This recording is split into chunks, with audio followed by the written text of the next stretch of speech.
Hey folks, welcome to Casting with Kirk. I'm Kirk, so glad you could join me today. So today I'd like to talk about a very important part of bass fishing, and that's your fishing line size. Line size will help determine the action that your lures get and whether or not you feel confident in hooking and landing that fish into your boat. Line size comes in all different sizes. There's 2-pound test up to like 25, 30-pound test. In braided line, you can go anywhere from 10-pound all the way up to about 100 and some odd pounds worth of line test.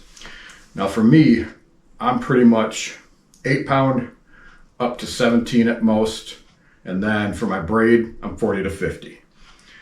The first one I'm going to talk about is for my spinning setups, and that I use 8-pound monofilament. It covers me for pretty much every technique, and that's from everything from throwing small little tubes, throwing little shaky heads, throwing your wacky worms. You can pretty much throw those techniques anywhere you need to with that 8-pound monofilament.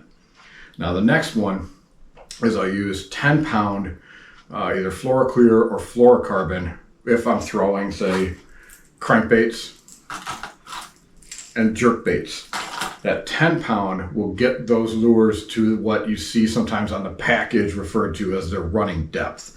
Like a 1.5 square bill could run you from 3 to 6 feet. You're throwing that on 10-pound, it's going to run you that 5 to 6 feet deep.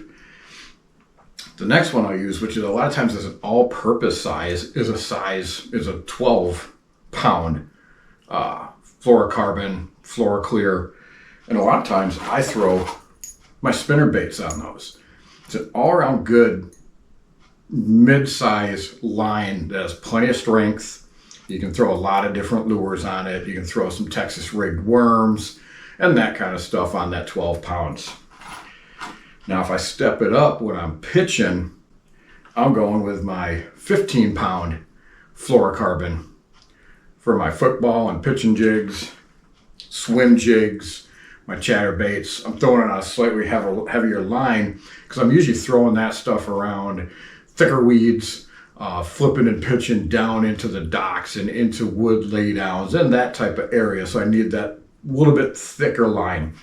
Now when it comes to throwing my frogs and my topwater lures, I'm going 40 to 50-pound braid, and that's going to be for like the hollow-bodied frogs.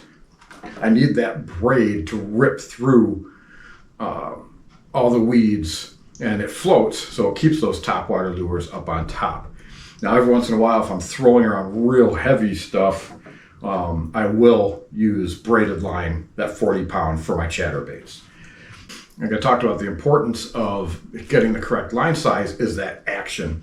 If you're throwing too heavy of a line, I have found, like your little shaky heads, they won't get that action of that slight little slow fall sometimes, making sure that it's bouncing around the bottom and that tail's wagging around, throwing those tubes, nice and light line. Jerk baits, you're going with a thinner line to get it down to its desired depth, and you want that action not impeded by too thick of a line. So in conclusion, get yourself the right line size for the right type of lure and the right type of either spinning or bait casting outfits that you're using.